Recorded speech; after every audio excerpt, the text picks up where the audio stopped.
Selanjutnya tentang jalan kedua tentang iman itu menafikan kebakhilan. Setelah Allah paparkan semua yang ada di langit berupa kuasanya dan betapa seluruh makhluk bertasbih kepadanya, kemudian Allah mengatakan aminu billahi wa rasulih. Kalimat ini, perintah ini berlaku untuk orang beriman, bukan untuk orang kafir. Tapi kenapa orang beriman ini oleh Allah masih disuruh berimanlah kalian, kata Allah, kepada Allah dan Rasulnya. Wa anfiqu mimma ja'alakum mustakhlafin. Dan berinfaklah kalian semua atas apapun yang sudah Allah kuasakan pada kalian padanya. Falladzina amanu minkum, siapa yang beriman di antara kalian, wa anfaqu, plus juga dia berinfak, lahum ajrun kabir, bagi mereka lah pahala yang besar. Jadi ini adalah merupakan bagian dari teguran Allah Subhanahu wa taala kepada orang yang tidak langsung beriman secara utuh, masih ragu dalam imannya, masih setengah-setengah imannya, masih tidak stabil imannya. Berimanlah kalian, kata Allah, dengan sebenar-benar iman. Karena apa? Iman ini harus melibatkan 3 hal sekaligus, yaitu qalbu, lisan, dan jawari, anggota tubuh, aksi. Jadi ada iman dalam bentuk qalbu, keyakinan yang utuh, kepercayaan yang utuh kepada Allah bukan selainnya. Ada ikrar bahwa kita memang percaya kepada Allah itu. Dan ada aksi. Aksi yang paling disukai oleh Allah dalam amal adalah infak. Kenapa? Infak itu adalah sesuatu yang mampu membersihkan apa yang menjadi saingan Allah. Apa itu? Bakhil. Kenapa bakhil? Karena sayang dengan hartanya. Dan harta inilah yang banyak membuat orang itu jauh dari Allah. Jadi orang beriman itu sudah pasti tidak merasa berat untuk berinfak. Karena apa? Karena dia paham betul itu semua titipan dari Allah, dan bahwa Allah prioritas utama dalam kehidupan ini. Apapun yang menghalangi dia dari kedekatan taqarrub kepada Allah akan dia lepaskan. Makanya kata Allah kan, ya Allah, jadikanlah hartaku dalam genggamanku, bukan dalam hatiku. Sehingga manakala dia memberikan manfaat, aku lakukan. Pada saat dia membawa madarat, aku akan lepaskan. Ini. Jadi yang menjadi saingan Allah pada saat orang itu untuk taat kepada Allah adalah harta, kesibukan dengan hartanya, dengan dunianya. Maka itulah Allah mengatakan orang beriman itu satu paket dengan infak.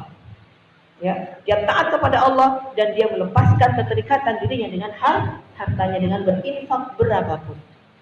Ada sebuah kisah Abu Dahdah namanya. Nanti pada ayat yang selanjutnya, intuqdallahu qardan hasanan yudha'ifu. Siapa yang memberikan pinjaman kepada Allah, maka Allah akan memberikan padanya pahala yang berlipat-lipat. Pada saat dia mendengar ayat ini, dia bertanya, "Ya Rasulullah, apakah Allah membutuhkan pinjaman dari kita? Dari kami sebagai hamba?" "Iya," kata Rasulullah. Lalu dia pun pulang ke rumahnya. Dia memiliki sebuah pohon kebun kurma, 600 pohon. Dan anaknya dan istrinya tinggal di dalam kebun itu. Apa dia bilang? "Istriku dan anakku, keluarlah dari kebun itu, karena kebun ini sudah pinjamkan kepada Allah Subhanahu wa taala." Apa jawab istrinya? "Kok gitu sih?" "Enggak, itu kita." Ya kan? Kata istrinya, "Betapa indahnya pinjamanmu itu." Abu Dahdah, Masya Allah. Dan dia pun mengambil semua barang-barangnya, keluar meninggalkan kebun itu. Ada yang kita di sini bisa begitu? Amin, belum siap. Suami kita bilang begitu, yang bener aja. Terus kita tinggal di mana? Di apartemen kita. Amin, masih ada apartemen, ya kan? Ini gak ada yang lain lagi. Gak kebayang itu. Kenapa dia tahu betul bahwa pada saat dia bertransaksi dengan Allah Subhanahu wa taala, apa yang akan terjadi? Allah akan berikan dia pahala yang berlipat-lipat, ganti yang lebih banyak lagi. Masya Allah, ya. Selanjutnya,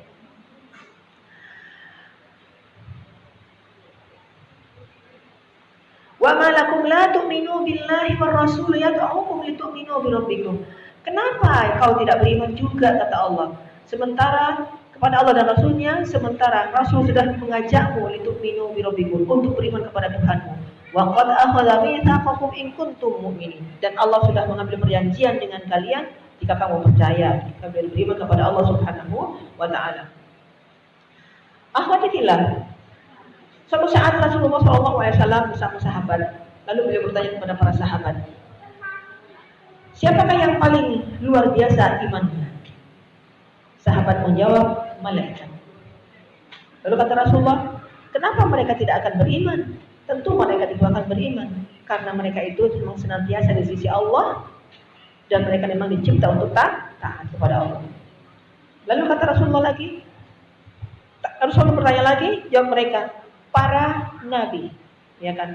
Bagaimana mereka tidak akan beriman sementara wahyu turun pada mereka, kata Rasulullah. Kemudian berikutnya Rasulullah masih bertanya lagi, apa kata Rasulullah? Kamilah para sahabat. Kata Rasulullah, apa yang menghalangi untuk beriman? Sementara Rasul bersama kalian yang akan menyaksikan mukjizat yang lain.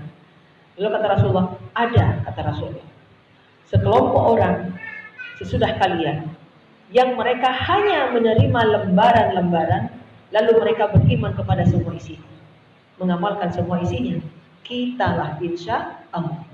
Kita belum pernah bertemu dengan Rasulullah, belum pernah melihat wahyu turun, mukjizat langsung di depan kita, ya kan?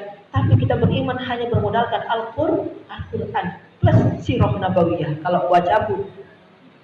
Tapi kita bisa menjadi seorang yang kalau baca Quran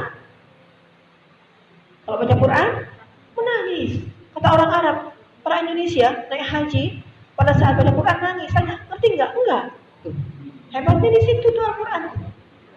Ya kan? Beriman. Kalau Al-Quran dihina dibakar marah-marah, padahal kagak ngerti bahasa Arab, terjemahnya juga kagak ngerti. Yang penting baca, tafsirnya ntar dulu. Masya Allah, itulah Al-Quran. Ya. Jadi Allah mengatakan, kenapa kalian masih belum beriman? Tapi di sini Allah memuji, Rasulullah memuji kita yang belum pernah melihat mukjizat itu, tapi Allah membuat kita bisa beriman kepadanya dan berjuang di jalan Allah Subhanahu wa taala. Huwallazi yunazzilu ala 'abdihi ayatin bayyinatin litukhrijakum minadh dhulumati ilan nur wa innallaha bikum ra'ufur rahim. Dialah Tuhan yang menurunkan kepada hambanya ayat-ayat yang jelas untuk menurunkan mereka, untuk mengeluarkan mereka dari kegelapan kekafiran, kegelapan kefasikan, kegelapan iman menuju cahaya. Wa innallaha bikum ra'ufur rahim. Betapa Allah itu sangat penyayang kepada kalian, betapa Allah itu sangat santun lembut kepada kalian. Wa ma lakum la tunfiqu fi sabilillah. Kenapa kalian tidak mau juga berinfak?